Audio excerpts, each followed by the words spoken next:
Minha irmã mimada ficou furiosa porque não emprestei meu carro novo. Se você é novo no canal e gosta de histórias, já inscreva-se, deixe seu like e ative as notificações.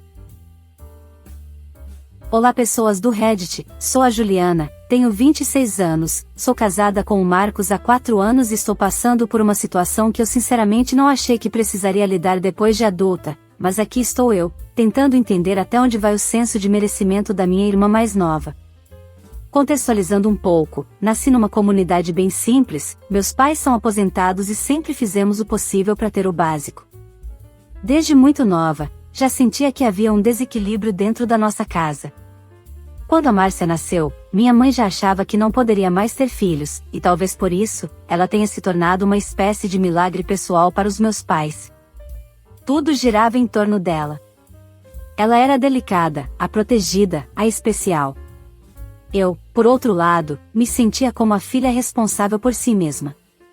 Isso foi se tornando mais claro à medida que eu crescia. E mesmo sem entender direito o motivo, comecei a contar os minutos para sair de casa desde os 18 anos. Eu sempre fui muito dedicada, estudei, me esforcei, passei em odontologia e fui morar sozinha aos 21 anos, já durante a faculdade. A liberdade que senti naquele momento foi uma das maiores da minha vida. Logo que consegui meu primeiro estágio remunerado, me juntei com o Marcos, que na época estava terminando direito, e alugamos nosso primeiro cantinho juntos. Durante anos dividimos as contas, as responsabilidades e até os sonhos mais difíceis. Cada pequeno avanço era comemorado como uma vitória. Hoje ele é advogado, eu dentista, e seguimos batalhando todos os dias. Trabalhamos muito, muitas vezes até em fins de semana, fazemos plantões, nos organizamos com planilhas, metas, tudo. Neste mês, depois de muito planejamento, consegui realizar um sonho, comprei meu primeiro carro. Um carro elétrico, moderno, silencioso, tecnológico, daqueles que parece que você está dentro do futuro. Não foi impulso. Foi fruto de anos de esforço e decisões difíceis. Esse carro, para mim, não é apenas um carro. É uma conquista. E mais do que isso, é uma necessidade. Tenho compromissos em diferentes clínicas, preciso me deslocar com agilidade e confiança, especialmente em situações de emergência. Não é luxo, é ferramenta de trabalho. Ele representa não só a independência que conquistei, mas também a confiança que meus pacientes depositam em mim, a pontualidade que preciso manter e o profissionalismo que construí com tanto esforço. Já a minha irmã, a Márcia, é outra história. A queridinha da família. Nunca trabalhou, nunca estudou de verdade, sempre pulando de um curso para o outro sem terminar nada. Meus pais sempre fizeram questão de investir nela, como se, a cada novo curso, fosse surgir ali uma grande promessa.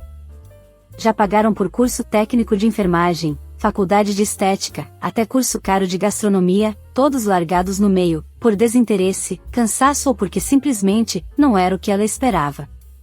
E mesmo assim, continuam sustentando esse estilo de vida destrutivo e sem fim. Roupas, dinheiro, carro, inclusive o carro que ela bateu há poucos meses e que deixou meus pais sem veículo até hoje. E o mais curioso? Ninguém cobra nada dela. Já teve cartão de crédito pago, viagens que abandonou no meio porque não gostou do destino, matrícula em escola de idiomas onde foi só 2 aulas, e até um intercâmbio planejado que ela desistiu dias antes da viagem, tudo bancado pelos meus pais. Parece que viver às custas dos outros virou a missão de vida dela, e qualquer tentativa de falar sobre responsabilidade é vista como injustiça. Qualquer cobrança vira drama, qualquer sugestão de mudança vira ofensa. Enquanto isso, eu sou sempre lembrada que devo ajudar, porque sou a mais estável. E é verdade que hoje eu estou mais estável. Mas não por sorte. Foi por ter levado uma vida regrada, cheia de renúncias, de finais de semana estudando enquanto os outros estavam em festas. De trabalhar em 2 lugares ao mesmo tempo, de dizer não para férias, para descanso, para lazer. Às vezes nem eu acredito nas coisas que consigo pagar hoje, nos lugares que posso frequentar, nos restaurantes onde sou bem tratada, nas roupas que visto, nas decisões que posso tomar com liberdade. Quando eu morava com minha família, eu jamais imaginava que um dia teria acesso a esse tipo de vida. parece até que estou vivendo a vida de outra pessoa. Mas não. É a minha. Conquistada com suor, com esforço, com escolhas conscientes. E não é justo que agora, depois de tudo isso, eu tenha que dividir essa realidade com alguém que sequer tentou sair do lugar. Pois bem, domingo passado foi aniversário da nossa avó. Uma festinha simples, mas com toda a família reunida.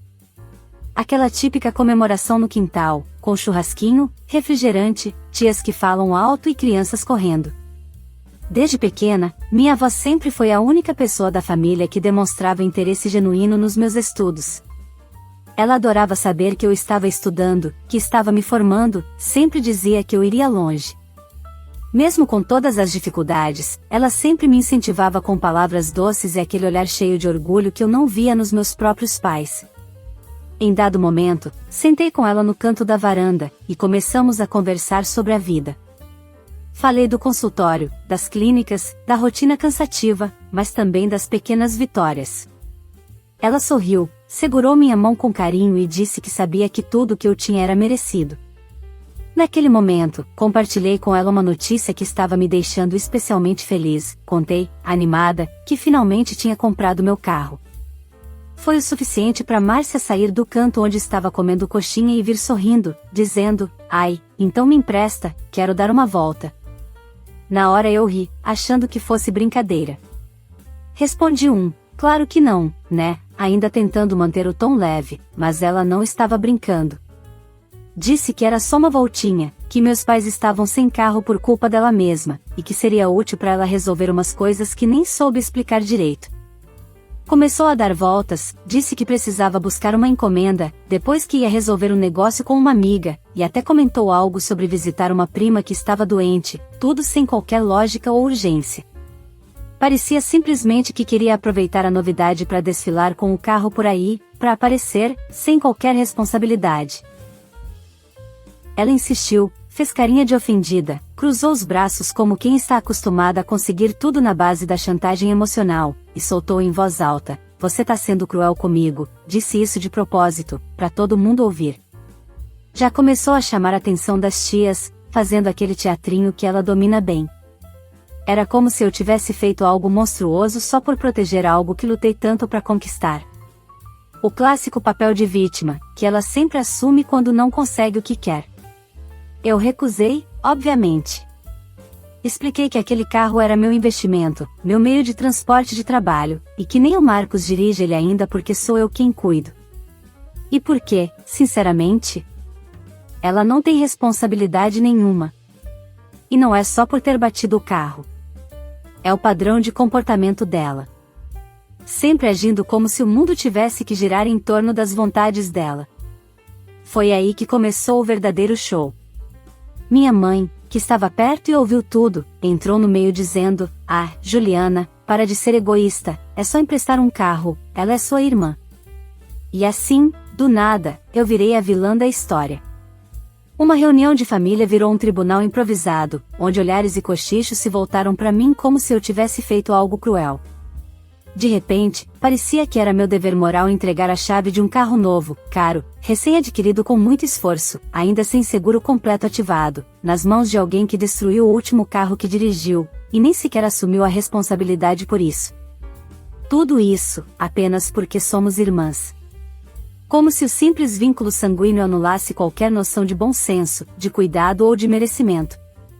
Era como se esperassem que eu fosse a adulta da relação, sempre cedendo, enquanto ela continuava brincando de ser filha eterna, sem nenhuma consequência. Ninguém quis ouvir meu lado. Bastou eu dizer não, para se tornarem todos defensores de uma ideia de família que só funciona quando um lado sacrifica tudo em silêncio. A Márcia ficou emburrada o resto da festa, cruzou os braços, não falou mais comigo e saiu reclamando alto que eu tinha virado, metida, depois que comecei a ganhar meu próprio dinheiro. Chegou a dizer para uma prima que eu estava, deslumbrada, que só porque agora podia pagar umas coisas diferentes, achava que era melhor que todo mundo.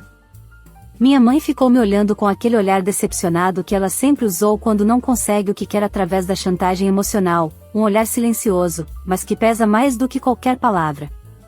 Como se eu fosse ingrata, Como se estivesse traindo algum pacto invisível de submissão familiar. Até meu pai, que raramente se mete, deu uma indireta dizendo que, na nossa época, irmãos se ajudavam mais, como se ele não soubesse exatamente o tipo de irmã que eu tenho.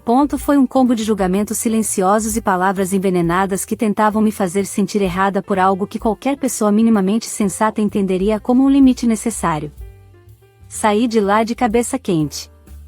Marcos, como sempre, me apoiou. Disse que eu fiz muito bem, que aquilo foi só mais uma tentativa de manipulação emocional usando o discurso da família.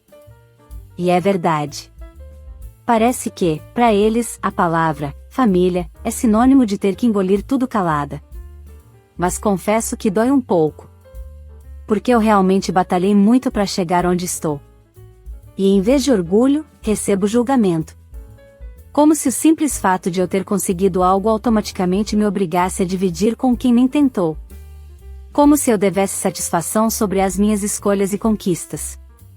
E o pior, com quem nem faz questão de construir nada por conta própria. Como se cada conquista minha fosse uma lembrança incômoda do que eles não fizeram, e por isso eu tivesse agora uma espécie de dívida moral com todos eles.